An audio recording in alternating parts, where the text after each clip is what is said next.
Hello everyone. तो आप सभी के लिए एक और नया रिक्रूटमेंट निकल के आया है। ये निकल के आया है पंजाब नेशनल बैंक। ठीक है, तो पंजाब नेशनल बैंक में आपके लिए एक और नया रिक्रूटमेंट निकल के आया है। इस रिक्रूटमेंट में आप सभी इंजीनियरिंग ग्रेजुएट सभी ब्रांचेस से एलिजिबल रहेंगे। ठीक है, तो आइए इस रिक्रूटमेंट को डिटेल में हम डिस्कस करते हैं। ठीक है, तो सबसे पहले हम पंजाब नेशनल बैंक की वेबसाइट पर चलते हैं।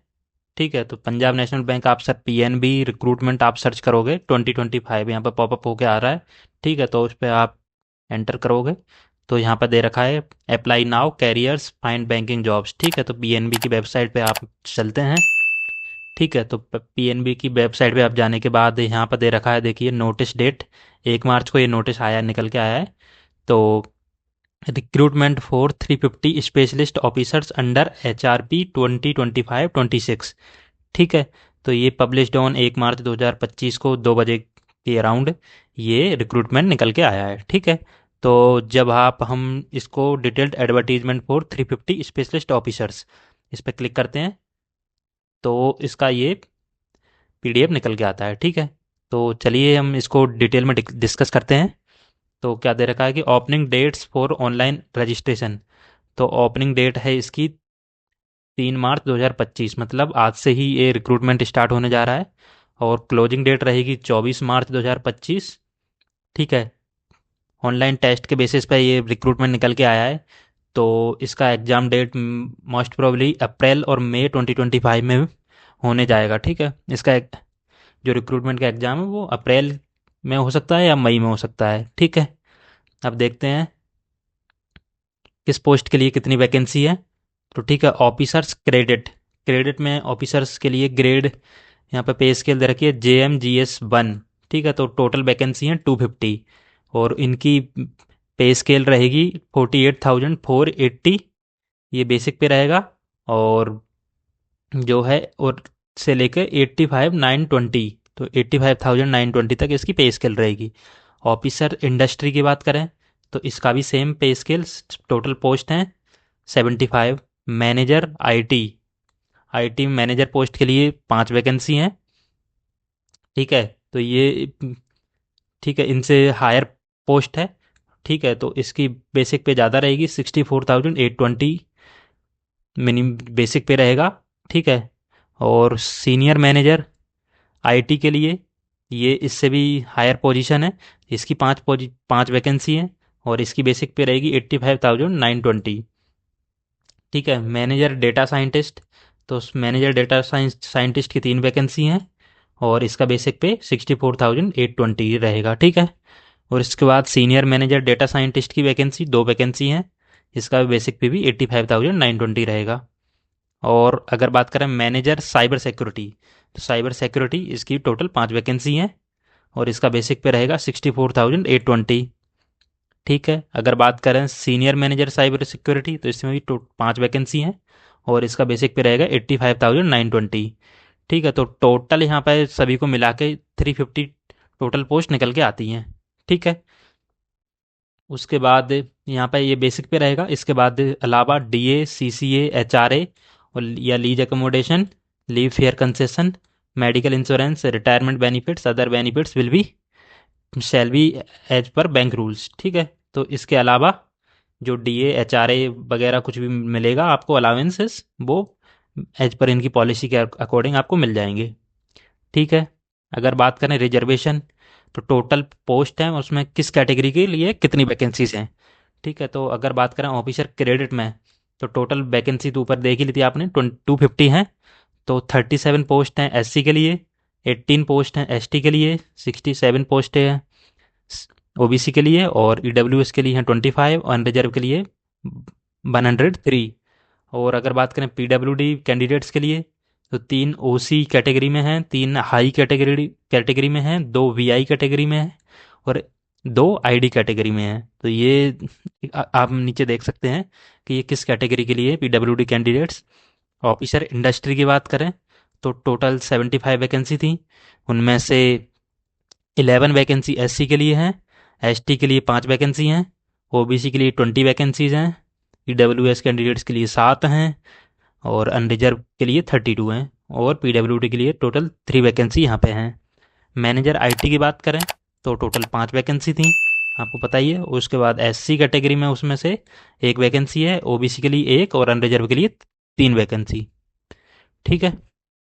अगर बात करें सीनियर मैनेजर आईटी में टोटल 5 वैकेंसीज हैं, उसमें से 1 एसटी की, वो 1 ओबीसी की और 3 अनरिजर्व के लिए।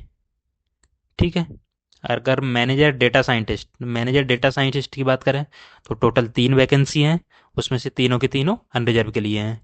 ठीक है। उसके बाद senior manager data scientist total 2 vacancy हैं और दोनों की दोनों अनरिजर्व कैटेगरी के लिए हैं, ओपन कैटेगरी में। ठीक है।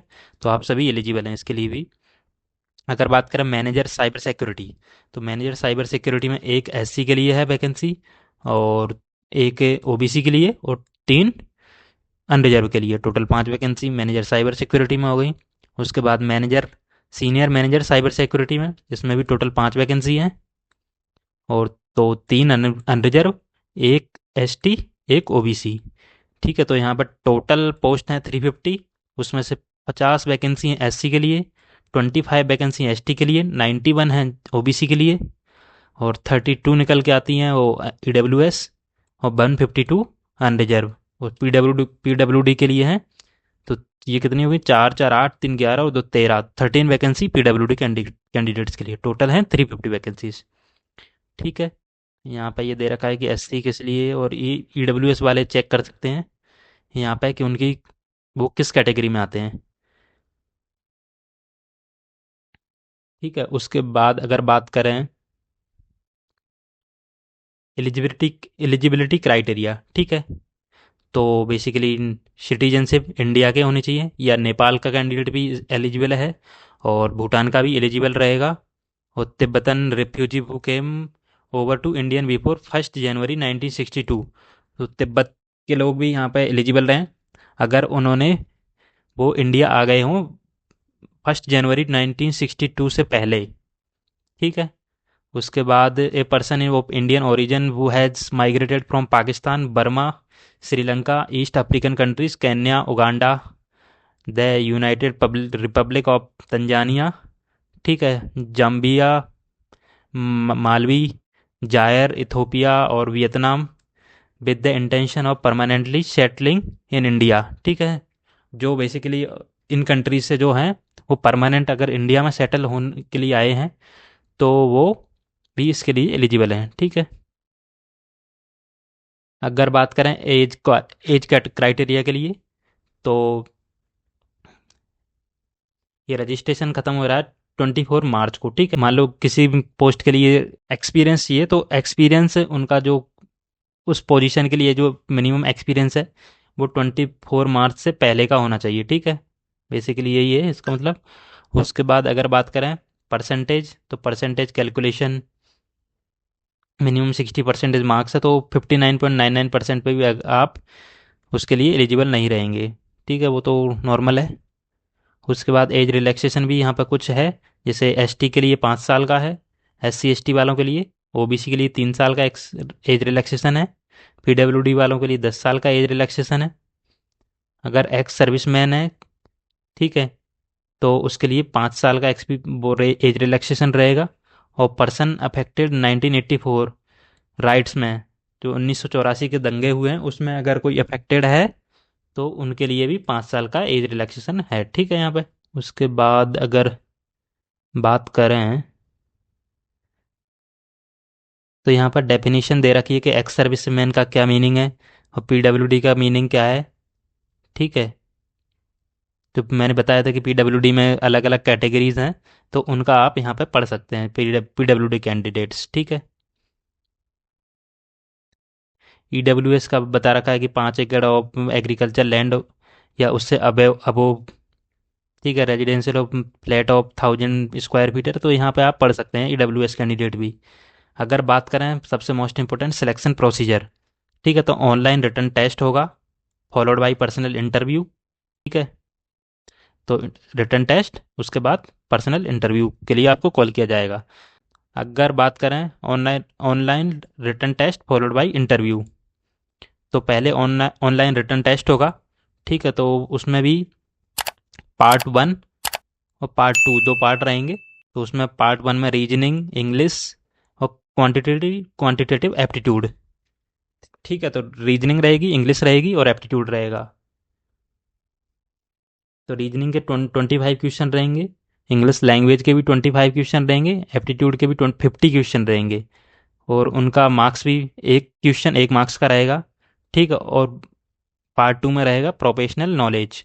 तो प्रोफेशनल नॉलेज से 50 क्वेश्चन आएंगे, टोटल 50 क्वेश्चन आएंगे। 50 क्वेश्चन यहाँ यहाँ पे ये 100 मार्क्स के रहेंगे। तो जो प्रोफेशनल नॉलेज का रहेगा वो एक क्वेश्चन 2 मार्क्स का रहेगा, और बाकी के जो 100 क्वेश्चन पार्ट वन में रहेंगे वो 100 मार्क्स के रहेंगे। और टोटल जो ड्यूरेशन दोनों पार्ट को मिला के है वो 120 मिनट्स का रहेगा। टोटल क्वेश्चन रहेंगे वो हमारे पास 150 क्वेश्चन रहेंगे, और जो टोटल मार्क्स रहेंगे वो 200 मार्क्स रहेंगे। और टोटल मिनट्स हैं, जो टाइम है, 2 घंटे का टाइम मिलेगा आपको पेपर करने के लिए। ठीक है, अगर बात करें पर्सनल इंटरव्यू, तो candidates who obtain minimum qualifying marks as decided as decided by the rank in part one will be consider for short listing for interview on the basis of merit prepared as per marks. ठीक है, तो marks के according आपकी merit list prepare होगी, उसके according आपको interview के लिए कॉल किया जाएगा। ठीक है, और उसके बाद डॉक्यूमेंट वेरिफिकेशन के यहाँ पर दे रखा है। तो personal interview will be 50 marks, minimum qualifying marks in interview shall be 45%। ठीक है, तो 50 मार्क्स का आपका जो इंटरव्यू रहेगा उसमें मिनिमम क्वालिफाइंग मार्क्स रहेगा 45%। ठीक है, तो that is 22.50% for SC ST, और 50% मार्क्स आपको लाने होंगे जनरल OBC वालों के लिए, और उसके लिए मतलब 25 नंबर। ठीक है, तो 50 में से 25 मार्क्स चाहिए आप जनरल OBC वालों के लिए, और SC ST वालों के लिए चाहिए 22.5 मार्क्स। ठीक है, उसके बेस पे आपको एक अलग से मेरिट लिस्ट बनेगी, और उसके बाद आपका फाइनल सिलेक्शन होगा। ठीक है, सिनेरियो टू, मतलब ये जो टेस्ट रहेगा वो बेसिकली फ्रेशर्स के लिए रहेगा। और अगर बात करें हायर पोस्ट के लिए, जैसे मैनेजर, सीनियर मैनेजर, तो उनका short listing of application followed by interview. तो उनका एप्लीकेशन के बाद उनका डायरेक्ट इंटरव्यू के लिए कॉल किया जाएगा, उनका कोई रिटर्न एग्ज़ाम नहीं होगा। ठीक है, तो बेसिकली उनका direct personal interview value 50 marks का इंटरव्यू रहेगा, और मिनिमम जो क्वालिफाइंग मार्क्स है वो 45% SC ST वालों के लिए, और 50% मार्क्स हैं वो जनरल EWS OBC वालों के लिए, जिसको जो कि 25 मार्क्स हुए, वो तो डायरेक्ट इंटरव्यू कॉल किया जाएगा इनको। ठीक है, और उसी के अकॉर्डिंग आपका सिलेक्शन होगा हायर पोस्ट वालों के लिए। ठीक है, उसमें इसमें रिटर्न टेस्ट नहीं है, इंक्लूडेड नहीं है। अगर बात करें एग्ज़ाम सेंटर्स, तो ऑनलाइन एग्ज़ाम सेंटर कहाँ कहाँ रहेंगे, तो सभी स्टेट्स के सभी लोकेशंस पे ऑलमोस्ट एग्ज़ाम सेंटर मिल जाएंगे, तो आप देख सकते हैं यहाँ पे। ठीक है, और एग्ज़ाम सेंटर पे कैलकुलेटर वगैरह आपको प्रोवाइड नहीं मिलेगा। ठीक है, तो उसके आप पहले से ही प्रैक्टिस कर लें बिना कैलकुलेटर के कैलकुलेशन करना। और ये डॉक्यूमेंट रहेंगे, ठीक है, आपको इंटरव्यू के टाइम में सबमिट करने रहेंगे, जो कि आप पढ़ सकते हैं यहाँ पे। नॉर्मल जो मिनिमम रिक्वायरमेंट है, जैसे 10th 12th मार्कशीट, ग्रेजुएशन की मार्कशीट, और कैटेगरी सर्टिफिकेट, अगर आप किसी कैटेगरी से बिलोंग करते हैं तो आप वो भी यहाँ पर रिक्वायरमेंट रहेगी। ठीक है, उसके बाद शॉर्ट लिस्ट होने के बाद आपका कॉल लेटर साइट पे अवेलेबल हो जाएगा। उसके बाद इंटरव्यू का कॉल लेटर भी आपका मेल आईडी और इस पे, इसकी वेबसाइट पे आपका दिख जाएगा। ठीक है, उसके बाद अगर आप चीटिंग करते हैं उसके बारे में दे रखा है। ठीक है, अगर सबसे मोस्ट इम्पोर्टेंट एप्लीकेशन फीस, तो यहाँ पे थोड़ा शॉकिंग शौक लग सकता है आपको जनरल OBC वालों के लिए, क्योंकि SC ST PWD कैटेगरी उनके लिए 50 रुपये है, प्लस GST जो कि 18%, तो टोटल 59 रुपीज़, तो जो कि अच्छी बात है। ठीक है, 59 रुपीज़ लगेंगे SC ST PWD वालों के लिए। अदर देन दीज कैटेगरीज, मतलब जनरल OBC और EWS, तो उनका 1000 रुपये प्लस GST 18%, तो टोटल 1180 रुपये, जो कि फिर से बहुत ज़्यादा अमाउंट रहेगा। तो आप फॉर्म तो भरना ही पड़ेगा आपको अगर जॉब चाहिए तो ठीक है, कोई बात नहीं। अप्लाई कैसे करना है? तो कैंडिडेट्स कैन अप्लाई ऑनलाइन 3 मार्च से इस फॉर्म को फिर फिल कर सकते हैं, और लास्ट डेट है 24 मार्च। ठीक है, तो ऑनलाइन ही फॉर्म भरना है, कोई दिक्कत नहीं है। ये वेबसाइट है इसकी, PNB, www.pnbindia.in। ठीक है, तो क्लिक हियर पर न्यू न्यू रजिस्ट्रेशन करेंगे आप पहले। उसके बाद आपको रजिस्ट्रेशन नंबर आएगा, उसके बाद आप कंप्लीट रजिस्ट्रेशन फॉर्म करोगे तो उस पर फॉर्म फॉर्म फिर फिल कर सकते हैं। पेमेंट के लिए आप कुछ भी से किसी से भी पेमेंट कर सकते हैं, कोई दिक्कत नहीं है। अगर बात करें बॉन्ड की, ठीक है, बॉन्ड तो बेसिकली जो JMG स्केल 1 वालों के लिए 1 लाख रुपए का बॉन्ड रहेगा। आपको मिनिमम 3 साल तक काम करना पड़ेगा यहाँ पे। अगर उससे पहले आप जॉब को लीव करते हैं तो 1 लाख रुपए। और MMG स्केल 2 सेकंड स्केल वालों के लिए 2 लाख का बॉन्ड है, इसके लिए भी 3 साल मिनिमम बॉन्ड पीरियड रहेगा। और MMG स्केल 3 वालों के लिए जो कि सीनियर मैनेजर, तो उनके लिए 3 लाख का बॉन्ड है, और आपका 5 साल तक आपको जॉब करनी पड़ेगी। यहाँ पे एक और नई कुछ इम्पोर्टेंट इन्होंने दिया है कि सिविल स्कोर 680 और इससे अबोव होना चाहिए at the time joining of at the time of joining the bank. ठीक है, बैंक ज्वाइन करने से पहले आपका क्रेडिट स्कोर भी हेल्दी होना चाहिए। ठीक है, तो आप अपना क्रेडिट स्कोर मेंटेन रखें, तो 680 से अबोव होना चाहिए। ठीक है, तो सिविल स्कोर आप मैनेज कीजिए। सबसे इम्पोर्टेंट, अब किस ब्रांच के लिए कौन कौन एलिजिबल है। ठीक है, तो ऑफिसर क्रेडिट JMG स्केल 1, तो मिनिमम ईयर्स दे रखे हैं 21 ईयर्स का हो कैंडिडेट हो, और मैक्सिमम एज लिमिट दे रखी है 30 ईयर्स। ठीक है, तो ऑफिसर क्रेडिट में मैंडेटरी है, क्वालिफिकेशन क्या है, चार्टर्ड अकाउंटेंट। ठीक है, from institute of chartered accountants of India. ठीक है, तो आपका CA क्वालिफाई होना चाहिए ICI से। उसके बाद या फिर cost management accountant, CMA from institute of cost accountant of India. ठीक है, ICMA CMA क्लियर होना चाहिए। या फिर chartered financial analyst CFA from CFA institute USA। ठीक है, या फिर फुल टाइम MBA या PGDM PGDIM जो post graduate of diploma in management करते हैं। ठीक है, वो भी इसके लिए एलिजिबल रहेंगे। तो मिनिमम 60% मार्क्स, ठीक है, रिक्वायरमेंट है। उसके बाद बात करें तो मैंडेटरी आपकी एक्सपीरियंस वर्क एक्स जी कुछ भी फ्रेशर्स एलिजिबल है यहाँ पे। ठीक है, मैंडेटरी है कुछ भी ना हो, लेकिन डिजायरेबल वर्क एक्सपीरियंस बैंक में आपका हो तो इस अच्छी बात है, आपको प्रेफरेंस मिलेगी यहाँ पे। ठीक है, और यहाँ पे ये जॉब रोल्स दे रखे हैं आपको, क्या जॉब रोल्स रहेंगे। ठीक है, उसके बाद ऑफिसर इंडस्ट्री JMG स्केल 1, यहाँ भी minimum age 21 years, maximum age 30 years. ठीक है, तो यहाँ पर मैंडेटरी जो एजुकेशनल क्वालिफिकेशन है, तो full time degree in BTech in civil electrical mechanical textile mining chemical production metallurgy electronics and communication electronics and telecommunication CSE IT from an institute of college university recognised approved by government bodies AICTE या UGC with minimum 60% marks और equivalent. ठीक है, तो आपका BTech होना चाहिए किसी भी ब्रांच में, ऑलमोस्ट सभी ब्रांचेस यहाँ पे दे रखी हैं उन्होंने। उसके बाद ये मैंडेटरी है। डिजायरेबल, अगर आपका MTech या MBA फ्रॉम एनी इंस्टीट्यूट या कॉलेज हो, मतलब आपका मास्टर्स भी हो, तो उसके लिए डिजायरेबल है। ठीक है, आपका कुछ सर्टिफिकेट आपने ले रखा है तो अच्छी बात है।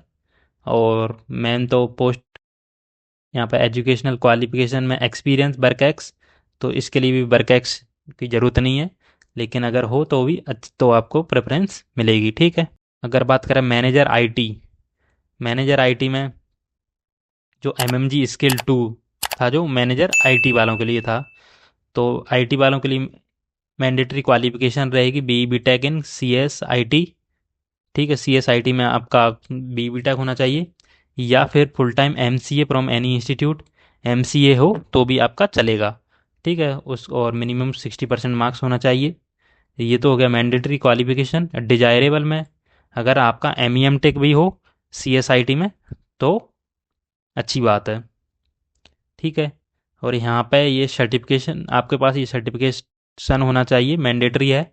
तो जनरेटिव AI ML, ठीक है, तो इसमें आपका सर्टिफिकेट आपको मिल रहा हो तो अच्छी बात है। अगर ऑनलाइन भी आपने ये सर्टिफिकेट लिए हैं जैसे कोर्सेरा, यूडमी, तो भी ये एलिजिबल रहेंगे। ठीक है, और अगर बात करें मैनेजर IT वालों के लिए, तो एक्सपीरियंस की बात करें तो मिनिमम 2 इयर्स का experience in IT systems in developing AI ML models. तो अगर आपने ये इसमें आपका एक्सपीरियंस हो तो आप इसके लिए एलिजिबल हैं। ठीक है, और ये तो मैंडेटरी है। डिजायरेबल में अगर एक्सपीरियंस में मैनेजिंग लार्ज स्केल सिस्टम हो तो भी अच्छी बात है। और AI ML frameworks like TensorFlow, PyTorch और हगिंग पेस, ये भी हो तो भी आपको बेनिफिट रहेगा। ठीक है, और ये आपके जॉब रोल्स रहेंगे, आप देख सकते हैं। सीनियर मैनेजर की बात करें तो इसके लिए भी mandatory qualification B take CSIT में हो, या फिर MCA कर रखा हो, और डिजायरेबल में MEM टेक भी हो तो भी चलेगा।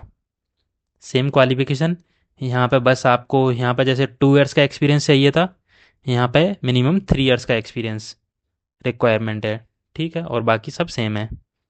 अगर बात बात करें मैनेजर डेटा साइंटिस्ट की, manager data scientist minimum age रहेगी, जो एज लिमिट है 25, और मैक्सिमम एज लिमिट 35। ठीक है, और यहाँ भी सेम बी टेक CSIT में हो, या फिर बिजनेस डेटा साइंस में भी आपने कर रखा हो तो भी आप एलिजिबल हैं। ठीक है, और मिनिमम 60% मार्क्स आपके लिए यहाँ भी रिक्वायरमेंट है। अगर आपने मास्टर डिग्री भी कर रखी है डेटा साइंस में, कंप्यूटर साइंस और IT में, तो आपके लिए इसके लिए डिजायरेबल क्वालिफिकेशन है। सेम यहाँ भी आपने जनरेटिव AI ML में कुछ सर्टिफिकेट मिला हो तो अच्छी बात है। उसके बाद यहाँ पे मैनेजर डेटा साइंटिस्ट के लिए 2 साल का एक्सपीरियंस चाहिए, मिनिमम 2 इयर्स का एक्सपीरियंस। ठीक है, ये यहाँ आप देख सकते हैं आप किस चीज़ में जो कि है, देख सकते हैं आप। उसके बाद सीनियर मैनेजर डेटा साइंटिस्ट की बात करें तो मिनिमम एज है 27, मैक्सिमम एज है 38। क्वालिफिकेशन सेम है, CSIT में बी टेक होना चाहिए, या डेटा साइंस में भी होगा तो भी चलेगा। और उसके बाद मैन डिजायरेबल है मास्टर्स डिग्री इन CSIT। ठीक है, यहाँ भी मिनिमम 3 साल का एक्सपीरियंस हो इन डेटा साइंस और AI में। ठीक है, अगर बात करें मैनेजर साइबर सिक्योरिटी, तो मैनेजर के लिए 25 इयर्स मिनिमम एज और 35 years maximum age. Same CSIT वालों के लिए ये भी वैकेंसी रहेगी। ठीक है, अगर बात करें तो सर्टिफिकेशन, तो at least one of the following certifications, तो इसमें से आप बहुत सारे दे रखे हैं, इसमें से कोई भी आपके पास एक सर्टिफिकेट तो होना ही चाहिए। ठीक है, अगर बात करें पोस्ट एजुकेशनल क्वालिफिकेशन एक्सपीरियंस की, तो मिनिमम 3 साल का एक्सपीरियंस होना चाहिए आपको। Security system managing monitoring system, तो इसमें आपका मिनिमम 3 साल का एक्सपीरियंस होना चाहिए। ठीक है, अगर बात करें सीनियर मैनेजर साइबर सिक्योरिटी की, तो मिनिमम एज यहाँ भी 27, मैक्सिमम एज 38। ठीक है, तो और एजुकेशनल क्वालिफिकेशन में बी टेक CSIT इलेक्ट्रॉनिक्स कम्युनिकेशन वाले भी यहाँ पे एलिजिबल हैं, और या फिर MCA कर रखा हो आपने, मिनिमम 60% मार्क्स यहाँ भी डिजायरेबल हैं। और डिजायरेबल क्वालिफिकेशन में MEM टेक भी कर रखा हो तो भी आप इसके लिए एलिजिबल रहेंगे। सर्टिफिकेशन में तो आपको वही सेम सर्टिफिकेट यहाँ भी चाहिए, कम से कम एक सर्टिफिकेट आपके पास होना ज़रूरी है। पोस्ट क्वालिफिकेशन तो मिनिमम 5 इयर्स का एक्सपीरियंस यहाँ पर रिक्वायरमेंट है। ठीक है, तो आप इसके लिए देख सकते हैं ये सब। और बात करें ये फिर उसके बाद SC ST वालों के लिए, ये तो शर्ट जो है सर्टिफिकेट बनवाने हैं आपको, कास्ट सर्टिफिकेट उसके लिए है। ठीक है, तो मोस्टली आपने सब कुछ जान लिया है इस वैकेंसी के बारे में। ठीक है, मैं सब कुछ ऑलमोस्ट पूरा डिटेल में मैंने इसको एक्सप्लेन कर दिया है, और आप इसका फॉर्म फिल कर सकते हैं। टोटल 350 पोस्ट हैं। अगर आपको ये वीडियो अच्छी लगी हो तो इस वीडियो को लाइक करें और हमारे चैनल को सब्सक्राइब करें और बेल आइकन को भी दबाएं, जिससे आपको आने वाले नोटिफिकेशन भी इजीली मिल सकें। ठीक है, थैंक यू।